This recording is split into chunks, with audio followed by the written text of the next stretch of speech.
السلام عليكم ورحمة الله وبركاته. الحمد لله رب العالمين والصلاة والسلام على سيدنا محمد وعلى آله وصحابه واتباعه أجمعين، أما بعد.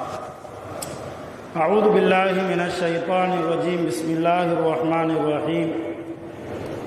يهب لمن يشاء إناثا ويهب لمن يشاء الذكور. وقال نبينا محمد رسول الله صلى الله عليه وسلم: إذا أفصح أولادكم فعلموهم بقول لا إله إلا الله. صدق الله مولانا العظيم وصدق رسوله النبي الكريم ونحن على ذلك من الشاهدين والشاكرين والحمد لله رب العالمين. எல்லா புகழும் அல்லாஹ் ஒருவனுக்கே உரித்தாகுக. அருமை நாயகம் முஹம்மது ரசூலுல்லாஹி ஸல்லல்லாஹு அலைஹி வஸல்லம் அவர்கள் மீதும், நற்பாக்கியங்கள் நிறைந்த ரசூலுல்லாஹ்வின் குடும்பத்தார்கள், சத்திய சஹாபா பெருமக்கள், தாபிஈன்கள், தபஅ தாபிஈன்கள், நாதாக்கள், ஷுஹதாக்கள், சாலிஹீன்கள், அல்லாஹ்வுடைய ஜும்ஆவின் கட்டளையை நிறைவேற்றுவதற்காக அல்லாஹ்வின் பள்ளிவாசலுக்கு வந்திருக்கக்கூடிய, இனி வரக்கூடிய அத்துணை நல்லடியார்களின் மீதும் அல்லாஹ்வின் சாந்தியும் சமாதானமும் கருணையும் ஈடேற்றமும் ரஹ்மத்தும் மக்ஃபிரத்தும் பரக்கத்தும் என்றென்றும் நின்று நிலவட்டுமாக. ஆமீன். சங்கையான அல்லாஹ்வின் அடியார்களே, ஜமாத்தார்களே, பெரியோர்களே, அல்லாஹுடைய மகத்தான பெரும் கிருபையினால் ஷாபான் மாதத்தில் முதலாவது ஜும்மாவில் நாம் அமர்ந்திருக்கிறோம். அல்லாஹுடைய மாதம் என்று நபி ஸல்லல்லாஹு அலைஹி வஸல்லம் அவர்களால் வர்ணிக்கப்பட்ட ஒரு ரஜபுடைய மாதத்தை கடந்து என்னுடைய மாதம் என்று எந்த மாதத்தை குறித்து நபி ஸல்லல்லாஹு அலைஹி வஸல்லம் அவர்கள் நவின்றார்களோ அப்படிப்பட்ட ஷாபானுடைய மாதத்தில் நாம் இருக்கிறோம். ஷாபானுடைய மாதம் நிறைய பாக்கியங்கள் நிறைந்தது. நபி ஸல்லல்லாஹு அலைஹி வஸல்லம் ரமலான் மாதத்திற்கு அடுத்து ஒரு மாதத்தில் அதிகமாக நோன்பு வைத்திருக்கிறார்கள். அது எந்த மாதம் என்று நாம் ஹதீஸிலே தேடி பார்த்தால் அது இந்த ஷாபானுடைய மாதம்தான். அதிகமாக ரமலானுடைய மாதத்தை அடுத்து இந்த ஷாபானில் தான் நபி ஸல்லல்லாஹு அலைஹி வஸல்லம் நிறைய இபாதத்துகளை, நோன்பு உள்பட தான தர்மங்கள், தொழுகைகள், குர்ஆனை அதிகமாக ஓதுதல், திக்ருகளை அதிகமாக செய்தல், இது போன்ற நிறைய அமல்களை அதிகமாக செய்த மாதம் இந்த ஷாபானுடைய மாதம். இவ்வளவு ஏன்? அல்லாஹ் குர்ஆனில் ஒரு ஆயத்தை சொல்கிறார். இன்னல்லாஹ வ மலாயிகத்தஹு யுஸல்லூன அலன் நபி. இந்த ஆயத்தை ஒவ்வொரு ஜும்ஆவிலும் இரண்டாவது குத்துபாவில் இமாம்கள் ஓதுவார்கள். இந்த ஆயத்தை இரண்டாவது குத்துபாவில் ஓதவில்லை என்றால், ஓதப்படவில்லை என்றால் ஜும்மாவே கூடாது, குத்துபாவே கூடாமல் போய்விடும். குத்துபா கூடாமல் இருந்தால் ஜும்மா கூடாது. எனவே ஒரு ஜும்மாவுக்கு உயிர் நாடியாக இருக்கக்கூடிய இந்த ஆயத், இன்னல்லாஹ வ மலாயிகத்தஹு யுஸல்லூன அலன் நபி, அல்லாஹ் சொல்கிறான், நிச்சயமாக அல்லாஹ்வாகிய நானும் என்னுடைய மலக்குமார்களும் நபி ஸல்லல்லாஹு அலைஹி வஸல்லம் அவர்கள் மீது ஸலவாத்து சொல்கிறோம். யா அய்யுஹல்லதீன ஆமனு, ஈமான் கொண்ட இறை நம்பிக்கையாளர்களே, ஸல்லு அலைஹி வ ஸல்லிமு தஸ்லீமா, நீங்களும் அந்த நபியின் மீது அதிகமாக ஸலவாத்து சொல்லுங்கள் என்று அல்லாஹ் இந்த ஆயத்திலே சொல்கிறார். இந்த ஆயத்திற்கு நிறைய விளக்கம், நான் அந்த விளக்கத்திற்குள்ள எல்லாம் போகல. ஏன் இந்த ஆயத்தை நான் குறிப்பிட்டு சொல்கிறேன் என்றால், இந்த ஆயத் நபி ஸல்லல்லாஹு அலைஹி வஸல்லம் அவர்களுக்கு இறக்கப்பட்ட மாதம் இந்த ஷாபானுடைய மாதம்தான். அதனால்தான் என் மீது அல்லாஹு தஆலா ஸலவாத்து சொல்கிறான், என் மீது மலக்குமார்கள் ஸலவாத்து சொல்கிறார்கள், ஈமான் கொண்டவர்கள் எல்லாம் என் மீது ஸலவாத்து சொல்ல வேண்டும் என்று அல்லாஹ் உத்தரவு போடுகிறான். அப்படிப்பட்ட இந்த ஆயத் இறக்கப்பட்ட மாதம் இந்த ஷாபானுடைய மாதமாக இருப்பதால் ஷாபானு ஷஹ்ரி, இந்த ஷாபான் என்னுடைய மாதம் என்றார்கள் நபி ஸல்லல்லாஹு அலைஹி வஸல்லம். ஆக அப்படிப்பட்ட ரசூலுல்லாவுடைய மாதமாக இருக்கக்கூடிய இந்த ஷாபானில் அருமையானவர்களை நிறைய நன்மையான காரியங்கள் ஏற்கனவே நிறைய செய்கிறோம். இன்னும் அதிகமாக அல்லாஹ்வுடைய நெருக்கத்தை பெறுவதற்கு ஃபர்ல மட்டும் தொழுது கொண்டிருப்பவர்கள் சுன்னத்தை அதிகப்படுத்தணும். சுன்னத்தை பள்ளிவாசலில் மட்டும் தொழக்கூடியவர்கள் வீட்டிலும் சுன்னத்தை தொழணும். சுன்னத்தோடு நிப்பாட்டி கொள்ளக்கூடியவர்கள் நஃபிலான வணக்கங்களையும் தொழுக வேண்டும். நஃபிலோடு சுன்னத்தோடு ஃபர்லோடு நிப்பாட்டி கொள்பவர்கள் உபரியான சில நோன்புகளையும் நோக்க வேண்டும். அதோடு மாத்திரம் நிப்பாட்டி கொள்பவர்கள் தனக்கு அல்லாஹ் கொடுத்த பொருளாதாரத்தை இல்லாதவர்களுக்கு கொடுத்து உதவ வேண்டும். இது போன்ற நிறைய நன்மைகளை அடுத்து வரக்கூடிய ரமலானுக்கு ஒரு பயிற்சியாக ஏனென்றால் ரமலான் மாதத்தில் அதிகமாக நம்ம நன்மைகள் செய்ய வேண்டும். அந்த நன்மைகள் செய்வதற்கு ஒரு பயிற்சியாக, ஒரு ட்ரைனிங்காக இந்த ஷாபானை நாம் என்ன செய்ய வேண்டும்? நன்மைகளால் நாம் ட்ரைனிங் எடுத்துக்கொள்ள வேண்டும். அதிலும் குறிப்பாக அல்லாஹ்வின் புறத்திலிருந்து நமக்கு அன்பளிப்பாக கொடுக்கப்பட்ட நம்முடைய பிள்ளைகள், அல்லாஹ் அன்பளிப்பு என்கிறார். யஹபுலிமை யஷாஉ இனாதா வ யஹபுலிமை யஷாஉ துகூர். ஆண் குழந்தைகளையும் பெண் குழந்தைகளையும் தான் நாடியவர்களுக்கு அல்லாஹ் அன்பளிப்பாக தருகிறான் என்று 25வது ஜுசுவிலே அல்லாஹ் சொல்லி காட்டுகிறார். ஆக அல்லாஹ்வின் புறத்திலிருந்து அன்பளிப்பாக பெறப்பட்ட நம்முடைய குழந்தைகளுக்கு மார்க்கம் சம்பந்தப்பட்ட விஷயங்களை குறிப்பாக இந்த ஷாபானில் நாம் என்ன செய்ய வேண்டும்? அதிகமாக கற்றுக் கொடுக்க வேண்டும். பிள்ளைகள் என்பவர்கள் உண்மையிலேயே நமக்கு மிகப்பெரிய கயிர், மிகப்பெரிய பரக்கத். ஆனால் இன்றைக்கு பிள்ளைகள் எல்லாம் நமக்கு முசீபத்துகளாக இருக்கிறார்கள். காரணம் என்ன? நிறைய பெற்றோர்கள் நிறைய ஊர்களில் நிறைய வீடுகளில் புலம்பி தீர்ப்பதை நாம் பார்க்கிறோம், கேள்விப்படுகிறோம். என்னுடைய பிள்ளை வயதான காலத்தில் என்னை விட்டுவிட்டான், அவன் மனைவியோடு அவன் சந்தோஷமாக இருக்கிறான், அவன் நன்கு சம்பாதிக்கிறான், ஆனால் பெற்றோர்களுக்கு செய்ய வேண்டிய கடமைகளை அவன் செய்வதில்லை. காரணம், பிள்ளைகளை குறை சொல்வதால் எதுவும் ஆகப் போவது கிடையாது, எந்த ஒரு பிரயோஜனமும் கிடையாது. அந்த பிள்ளைகளை உருவாக்கியவர்கள் யார்? சிறு பிராயத்தில் இருந்தே என்ன சொல்லி வளர்க்கிறோம்? நீ சம்பாதிச்சு எனக்கெல்லாம் தர வேணாம், உன் பொண்டாட்டி பிள்ளையை நல்லா பார்த்தா போதும், அதற்காக வேண்டியாவது நீ சம்பாதி என்று சொல்லி கொடுக்கிறோம். இது முற்றிலும் தவறு. சிறு பிராயத்திலிருந்தே ஆண் குழந்தையாக இருந்தால் நீ சம்பாதித்து இப்பொழுது உன்னை நாங்கள் பார்த்து பார்த்து வளர்ப்பது போன்று உன்னுடைய நன்மை தீமைகளை எல்லாம், உன்னிடத்தில் ஏதாவது காசு கேட்கிறோமா? நாங்கள் தானே பொறுப்பேற்று பார்க்கிறோம். அதே போன்று பின்னால் ஒரு காலம் வரும், வயது முதிர்ந்த நிலைமையில் தள்ளாடி நடக்கக்கூடிய எங்களுக்கு நீதான் பாதுகாப்பாக அல்லாஹ்வுக்கு அடுத்து இருக்க வேண்டும் என்று சிறு பிராயத்தில் இருந்தே நம்முடைய பிள்ளைகளுக்கு நாம் சொல்லிக் கொடுக்க தவறியதால் இன்றைக்கு பெற்றோர்கள் புலம்பக்கூடிய இடத்தில் நாம் இருக்கிறோம். அருமையான பெருமக்களே, பிள்ளைகள் நமக்கு கயிறாக வருவதும் பிள்ளைகள் நமக்கு முசீபத்துகளாக வருவதும் அது நம்முடைய கைவசம்தான் இருக்கிறது. பிள்ளைகளை மார்க்க பற்றுள்ளவர்களாக அவர்களை நாம் வளர்ப்போமையானால் இந்த உலகத்தில் அல்லாஹ்வின் மூலமாக ரஹ்மத் செய்யப்பட்டவர்களாக நாம் வாழ்வோம். இந்த உலகத்தில் மாத்திரமல்ல, நாளை கியாமத்திலும் கூட எந்த ஒரு பெற்றோர் தன்னுடைய பிள்ளைகளுக்கு குர்ஆனை கொடுத்து குர்ஆனை மனப்பாடம் செய்ய வைத்து குர்ஆனின்படி நடக்க வைக்கிறார்களோ அந்த பெற்றோர்களுக்கு அல்லாஹ் கியாமத்தில் கொடுக்கக்கூடிய வெகுமதி என்ன தெரியுமா? எல்லா ஜனங்களுக்கும் முன்னால் அந்த பெற்றோர்களை அல்லாஹ் அழைத்து அவர்களுடைய தலையில் கிரீடத்தை வைத்து அழகு சேர்ப்பான்.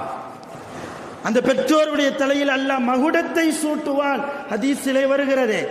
இன்றைக்கு அந்த மகுடத்தை வாங்கக்கூடிய தகுதி உள்ள பெற்றோர்களாக முஸ்லிம் பெற்றோர்கள் இருக்கிறார்களா என்று நாம் ஒரு சர்வே எடுத்து பார்த்தால் தோத்து போகிறோம், வெட்கப்படுகிறோம். குழந்தைகளை மார்க்க விஷயத்தில் வளர்ப்பதில் இன்றைக்கு முஸ்லிம் சமூகம், முஸ்லிம் பெற்றோர்கள் தோற்று போய் தான் இருக்கிறோம், பின்தங்கி இருக்கிறோம். அப்படி இருக்கிற போது பின்னால் எப்படி நாம் புலம்புவதில் என்ன அர்த்தம் இருக்கிறது? பிள்ளைகளை மார்க்கப்பட்டுள்ளவர்களாக நாம் மட்டும் இபாதத்து செய்தால் போதாது. இன்னைக்கு நிறைய பெற்றவங்க தொழுவாங்க, நிறைய தந்தைமார்கள், அத்தாமார்கள், வாப்பாமார்கள் எடுத்தா ஒரு வக்து விடாமல் தொழுவாங்க. ஆனால் பிள்ளையை பார்த்தா வீட்டில் தூங்கிட்டு இருப்பான். ஃபஜ்ரில் ஒரு லுகருக்கு வராமல் வெளியே நின்று பேசி கொண்டிருப்பான். லீவு நாட்களில், விடுமுறை நாட்களில் எங்கிருந்தாலும் தொழ வேண்டும் என்கிறது மார்க்கம். நீங்கள் எப்படிப்பட்ட சூழ்நிலையில் இருந்தாலும் தொழுகை விடாதீர்கள் என்கிறது மார்க்கம். மார்க்கத்தில் சில இபாதத்துகளில் சலுகை உண்டு. உதாரணமாக நோன்பை எடுத்தால் வயது முதிர்ந்த நோயாளிகளுக்கு நோன்பு வைக்கணும்னு அவசியம் இல்லை. வயது முதிர்ந்த நோன்பு வச்சா ஆள் மௌத்தா போயிடுவாரு என்கிற ஸ்டேஜில் இருக்கக்கூடிய நபர்களுக்கு நோன்பு வைக்க வேண்டிய அவசியம் இல்லை. அவங்க நோன்பு வைக்காமல் இருந்தாலும் அல்லாஹ் நோன்பு வைத்த கூலியை தருவான். இது நோன்பில் இருக்கக்கூடிய சலுகை. இப்படி ஒவ்வொரு இபாதத்திலும் வணக்கத்திலும் மார்க்கம் சில சலுகைகளை தருகிறது. ஆனால் தொழுகையில் மட்டும் யாருக்கும் எந்த சலுகையும் கிடையாது. நீ தொழுதுதான் ஆக வேண்டும். உன் உடல் ஆரோக்கியமாக இருக்கிறதா, நின்று தொழ வேண்டும். உடல்நிலை சரியில்லையா, உட்கார்ந்து தொழ வேண்டும். உட்கார்ந்து தொழுவதிலும் எப்படி தொழ வேண்டும் என்பதை கூட நம்முடைய மார்க்கம் சட்டங்கள் இருக்கிறது. உட்கார்ந்தும் தொழ முடியவில்லையா, நீ படுத்துக்கொண்டு தொழு என்கிறார்கள் நபி ஸல்லல்லாஹு அலைஹி வஸல்லம். படுத்தும் கைகளை அசைத்து உன்னால் தொழுக முடியவில்லையா, உன் கண் இமைகளை கொண்டு ஜாடை காட்டியாவது நீ தொழ வேண்டும் என்கிறது மார்க்கம். அதற்கும் நீ பலகீனமாக இருக்கிறாயா, நான் தொழுகிறேன் என்ற நிய்யத்தை வைத்துக்கொண்டு அந்த தொழுகையை முடிக்கிற வரைக்கும் யாரிடத்திலும் பேசாமல் மௌனமாக இரு என்கிறது மார்க்கம். தொழுகை விஷயத்தில் படுத்த படுக்கையில் இருப்பவருக்கு கூட அனுமதி கிடையாது, சலுகை இருக்கிறது. சலுகை என்பது கிடையாது. நோன்பில் தரப்பட்ட சலுகையை போன்று தொழுகையில் சலுகை கிடையாது. யாருக்கு சலுகை? புத்தி பேதலித்தவனுக்கு சலுகை. ஒரு வயதுக்கு வராதவனுக்கு சலுகை. ஆண் என்றால் ஒரு 15 வயது அவன் பருவத்தை அடைவதற்கு என்றால் 15 வயதிற்கு கீழே இருப்பவனுக்கு தொழுகை கடமை இல்லை. இருந்தாலும் 15 வயதுக்கு கீழே இருப்பவர்களை தொழ சொல்ல வேண்டும் என்கிறது நம்முடைய மார்க்கம். தொழாமல் விட்டால் பெரிய பாவம் அல்ல. 7 வயசுல தொழ தூண்டுங்க, 10 வயசு ஆச்சா அடிச்சு தொலை போக சொல்லுங்க, தூண்டுதல் தான். 15 வயது ஆகிவிட்டதா, ஒரு ஆண் ஒரு பரிபூர்ணமான ஆண் என்கிற ஒரு அந்தஸ்தில் வந்து விட்டான் என்றால் அவன் நிச்சயம் உலகத்தில் எந்த மூலையில் இருந்தாலும் தொழ வேண்டும். ஆக அப்படிப்பட்ட தொழுகைகளை இன்றைக்கு நிறைய பெற்றோர்கள் தொழுகிறோம். நம்முடைய பிள்ளைகளுக்கு ஊட்டுகிறோமா? பிள்ளைகளுக்கு ஊட்டுகிறோமா? அசால்ட்டாக இருக்கிறோம். அவனுக்கு விவரம் தெரியும் போது அவன் தொழுதுக்கிடுவான். அவனுக்கு எப்போ மனசு வருதோ அப்போ தொழட்டும். ஒரே தொழுவுப்பான்னு சொன்னால் ஒரு விதமான ஒரு மனக்கசப்பு அவனுக்கு நம்மளை பற்றி ஏற்பட்டுரும். அத்தா அம்மாவை வெறுத்துருவான், குடும்பத்தை வெறுத்துருவான் என்றெல்லாம் அற்ப சொற்ப காரணங்களை சொல்லி நம் பிள்ளைகள் வழிகேட்டில் போவதற்கும் தொழுகையின் தொடர்பில்லாமல் போவதற்கும் அல்லாஹ்வுடைய பொறுப்பில் இருந்து நீங்குவதற்கும் மிக முக்கியமான காரணங்களாக இன்றைக்கு தந்தைமார்கள், தாய்மார்களாக இருக்கக்கூடிய எல்லா முஸ்லிம் பெற்றோர்களும் இருக்கிறோம். என்ன செய்வான் தெரியுமா? அந்த புள்ள எந்த பிள்ளையை நாம் கண்டித்தால் நம்மை வெறுத்து விடுவானோ என்கிற அச்சத்தால் தொழக போவதற்கு அவனை நாம் தூண்டாமல் இருக்கிறோமோ அப்படிப்பட்ட நம்முடைய பிள்ளைகள் கியாமத்தில் வந்து அல்லாஹ்ட்ட என்ன சொல்வாங்க தெரியுமா? ரப்பனா, எங்கள் ரட்சகா, எங்கள் இறைவனை, அரிநல்லதீன அதல்லானா, எங்களை வழிகெடுத்த எங்கள் பெற்றோர்களை எங்களுக்கு நீ காண்பித்து கொடு. எங்களை வழி தவறச் செய்த என்னுடைய அத்தாவை, என்னுடைய அம்மாவை எங்களுக்கு நீ காண்பித்து கொடு. நஜஅல்ஹுமா தஹ்த அக்தாமினா, எங்கள் கால்களுக்கு கீழே போட்டு அவர்களை நாங்கள் மிதிக்க வேண்டும். அல்லாஹ்வுக்கு முன்னால் அவர்கள் கேட்கிற வார்த்தை குர்ஆனில் அல்லாஹ் சொல்கிறான். எந்த பிள்ளைகளை மார்க்கம் சொல்லிக் கொடுத்து ஒரு கண்டிஷனோடு நீங்கள் வளர்க்கவில்லையோ உங்களை நாளை உங்கள் கழுத்தை குறைவாளையை அவன் பிடிப்பான். எங்கள் காலுக்கு கீழே அந்த பெற்றோர்களை நாங்கள் போட்டு நசுக்க வேண்டும். ரப்பே, காட்டு. அவர்கள் மாத்திரம் நான் தொழாமல் இருக்கிற போது என்னை அடித்து தொழப்போக வைத்திருந்தால் நான் இப்பொழுது கை செய்தப்பட்டவனாக இங்கே உனக்கு முன்னால் வந்து நிற்க வேண்டிய அவசியம் எனக்கு வந்திருக்காதே என்றெல்லாம் சொல்லி பெற்றோர்களுக்கு மிகப்பெரிய சுவனத்திற்கு போவதற்கு தடையாக பிள்ளைகள் வந்து நிற்பார்கள் என்பதை எல்லா பெற்றோர்களும் நாம் யோசிக்கணும். அருமையான பெருமக்களை, மார்க்கம் அழகான மார்க்கம், நம்முடைய மார்க்கம் தெளிவான மார்க்கம்.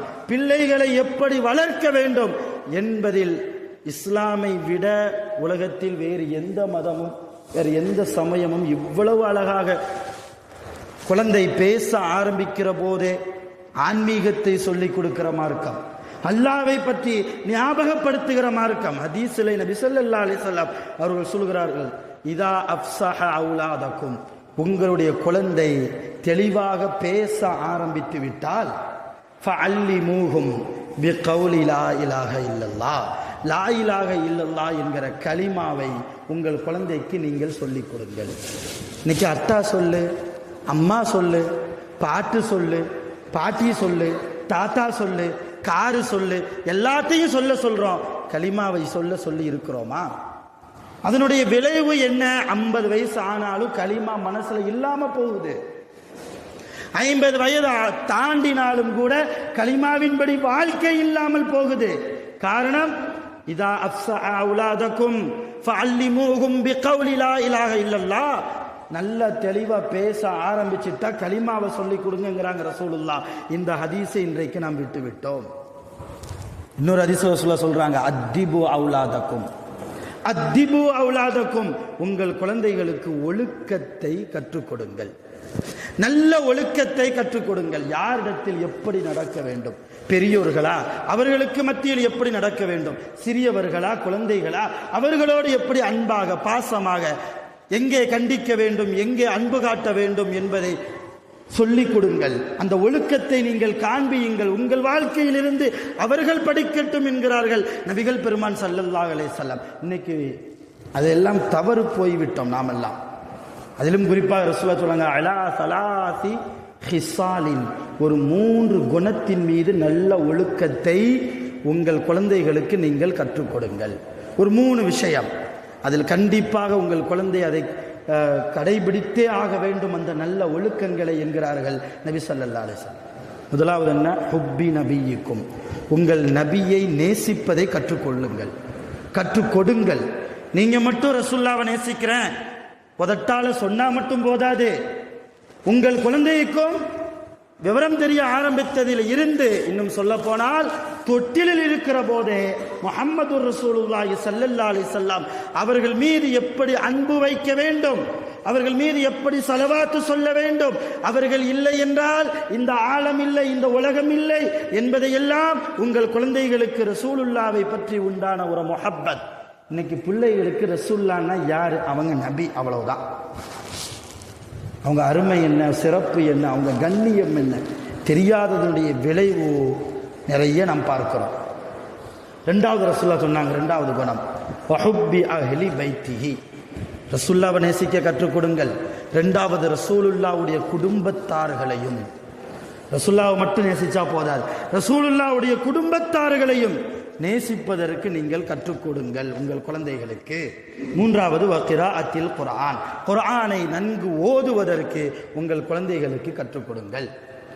இன்னைக்கு இந்த 3லையும் நம்ம கரெக்டாக இருக்கிறோமா? யோசிக்கிறோம். ரசூலுல்லாஹ்வை நம்ம பிள்ளைகளுக்கு எத்தனை பெற்றோர்கள் நாம் சொல்லிக் கொடுத்திருக்கிறோம்?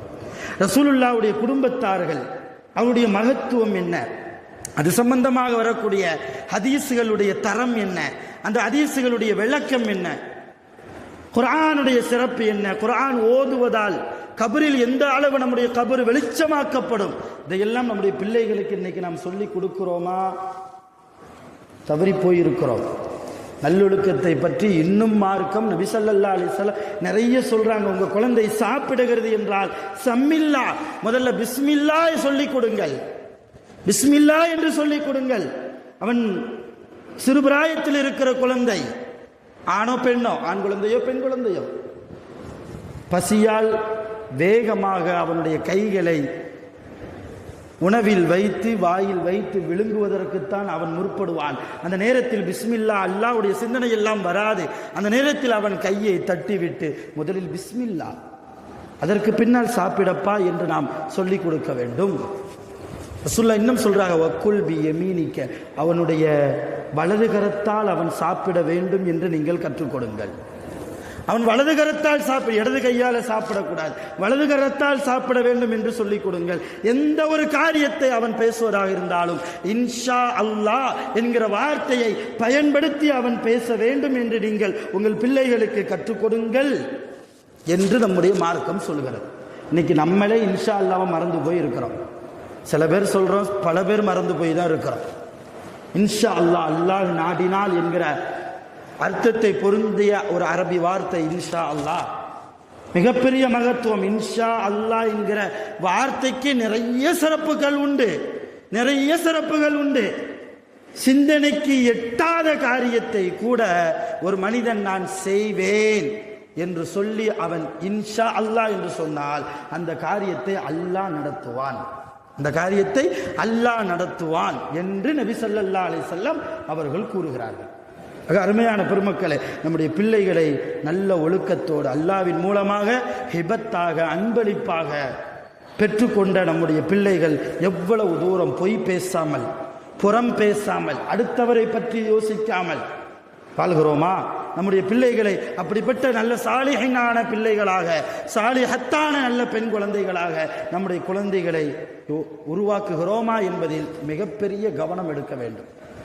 வலிமார்களுக்கெல்லாம், அவுலியாக்களுக்கெல்லாம் தலைவர் என்கிற அந்தஸ்தில் இருக்கக்கூடிய சையதுனா கௌசுல் ஆலம் முஹீத்தீன் அப்துல் காதிர் ஜீலானி கத்தஸல்லாஹு சிர்ரஹுல் அசீஸ் அவர்கள் சிறிய பிராயத்தில் இருக்கிற போது மார்க்கத்தை பக்தாதில் இருந்து மதீனாவுக்கு மார்க்கத்தை படிப்பதற்காக தன் அம்மாவிடம் இருந்து 40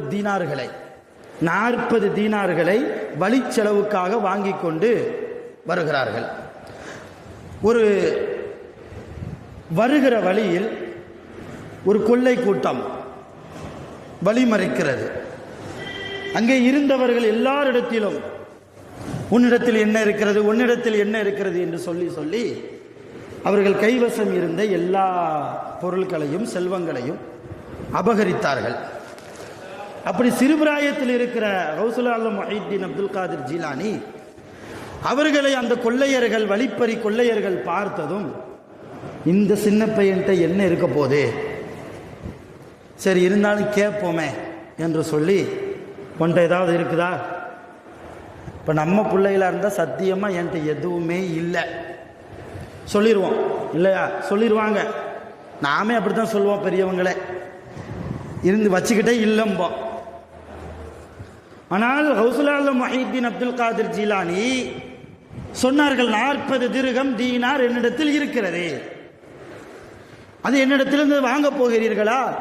நீங்கள் அடாவடித்தனமாக வாங்குவதை விட நான் தர்மமாக உங்களுக்கு தருகிறேன், உங்களுக்கு சதக்காவாக நான் தருகிறேன் என்று சொல்லி கொடுத்துட்டாங்க.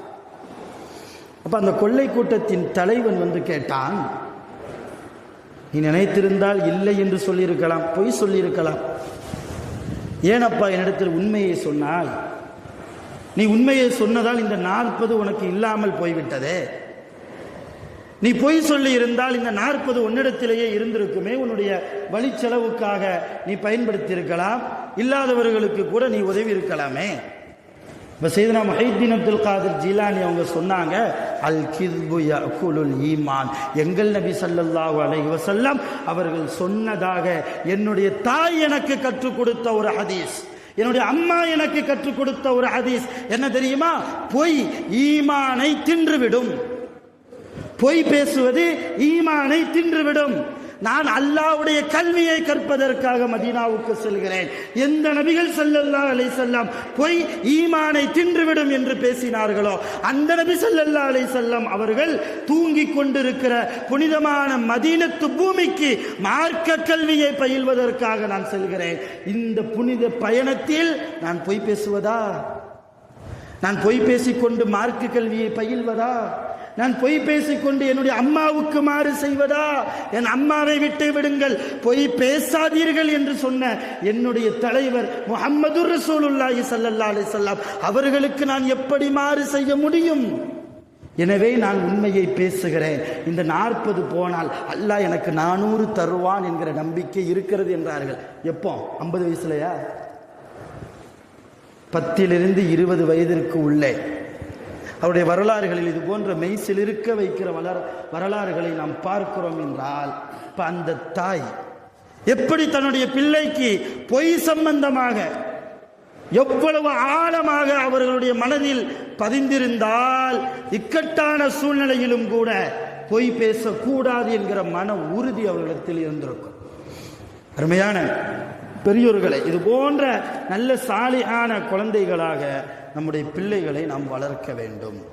இதுதான் இந்த ஷாபான் மாதத்தில் நாம் எடுத்துக்கொள்ளக்கூடிய மிக முக்கியமான உறுதி.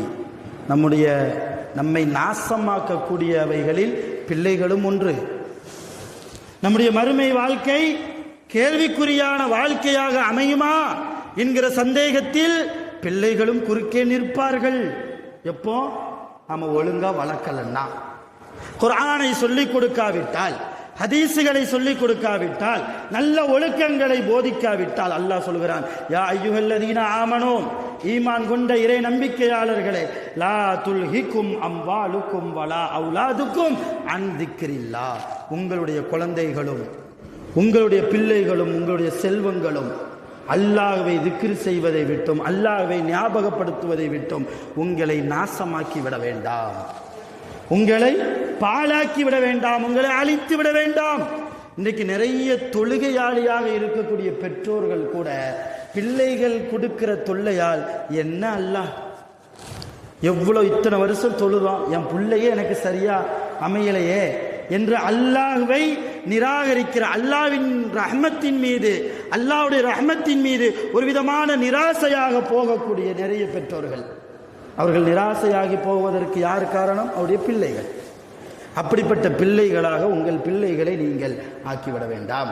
அதே போன்று இன்னொரு இடத்துல அல்லாஹ் சொல்கிறான், இன்னமா அம்வாலுக்கும் அவுலாதுக்கும் ஃபித்னா, நீங்கள் சேர்த்து சேர்த்து வைக்கிற உங்களுடைய செல்வங்களும், அன்பாக பாசமாக வளர்க்கிற உங்களுடைய குழந்தைகளும் உங்களுக்கு ஃபித்னா என்கிறான், சோதனை தான்.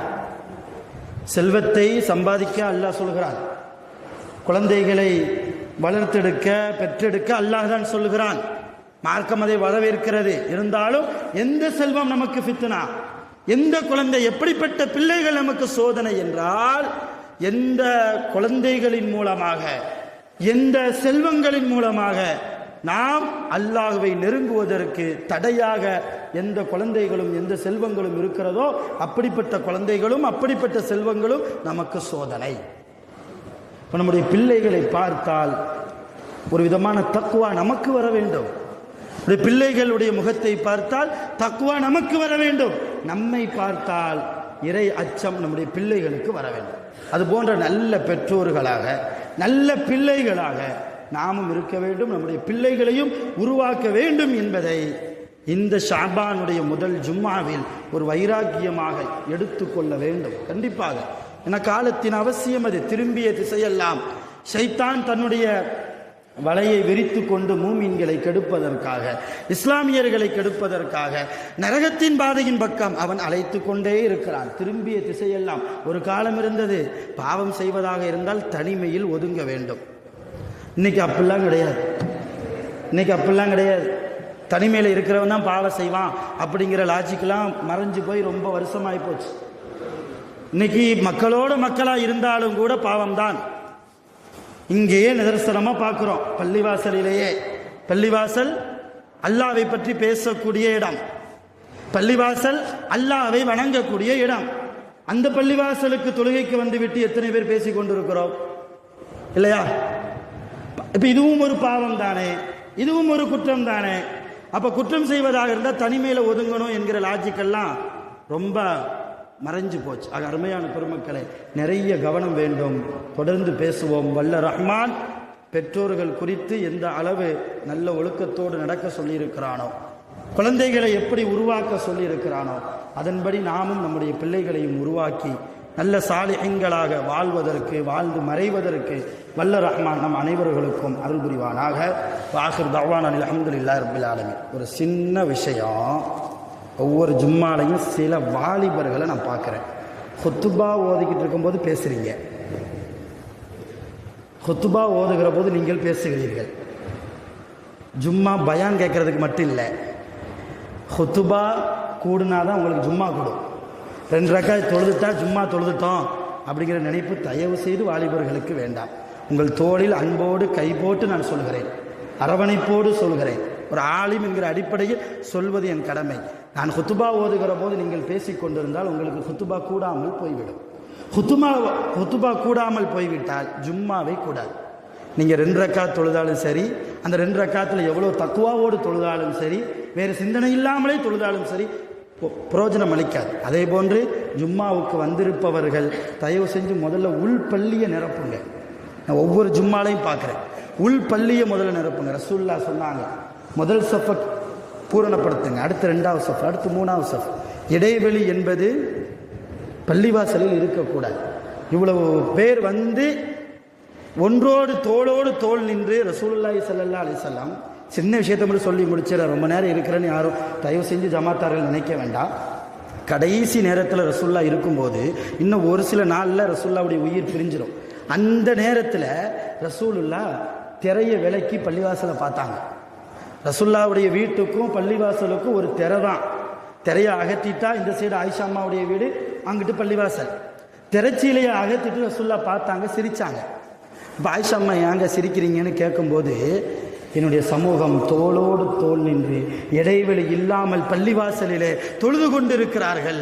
இப்படி தோளோடு தோள் நின்று ஷைத்தானுக்கு இடம் கொடுக்காமல் என் சமூகம் இருக்கும் காலமெல்லாம் என் சமூகம் வழி தவறில் போகாது, வழிகேட்டில் போகாது என்றார்கள் ஸல்லல்லாஹு அலைஹி வஸல்லம். அப்போ அப்படி ரசூலுல்லாஹ் பார்த்து சிரித்த விஷயம் கேப் இல்லாமல் இருக்கிறார். கேப் இல்லாமல். அதனால் தயவு செய்து வாலிபர்களே உள்ளே வாங்க, வாங்க உள்ள. நீங்கள் உள்ளே வந்தால் தான் நம்ம மிம்பரில் ஏறுவேன், அது வரைக்கும் பேசிக்கிட்டே தான் இருப்பேன். தயவு செஞ்சு உள்ள வாங்க, அன்போடு கூப்பிட்றேன். சாஞ்சி இருக்கிறதுக்கு இங்கே சொகுசு நம்ம எதிர்பார்க்கக்கூடாது சீதேவிகளா. கபூரில் நம்முடைய நிலைமை என்ன ஆகும்? கியாமத்தில் மஹ்ஷரில் நம்முடைய நிலைமை என்ன? பள்ளிவாசலில் சொகுசை எதிர்பார்த்து வருவதா? சஹாபாக்களுடைய காலத்தில் பள்ளிவாசலில் ஃபேனே கிடையாது. இன்றைக்கி நம்ம 4 ஏசி போட்டிருக்கிறோம், கார்பெட்லாம் விரிச்சிருக்கிறோம். அன்போடு சொல்கிறேன், யாரும் தயவு செஞ்சு தப்பாக நினைக்க வேண்டாம். இன்னமல் மூமினூன இஹ்வா, ஒவ்வொரு மூமினும் ஒவ்வொருவருக்கு சகோதரர் என்ற அடிப்படையில் உங்கள் சகோதரனாக நான் சொல்கிறேன். தவறாக இருந்தால் மனம் பொறுத்து கொள்ளுங்கள். வல்ல ரஹ்மான் இனி வரக்கூடிய ஜும்மாக்களில் எவ்வளவு சீக்கிரமாக வர்றோமோ முதல் சஃபுவை சரி பண்ணுவோம். குறிப்பாக ஹுத்பா ஓதும் போது யாரும் பேச வேண்டாம், யாரும் எந்திரிச்சு வெளியே போக வேண்டாம்.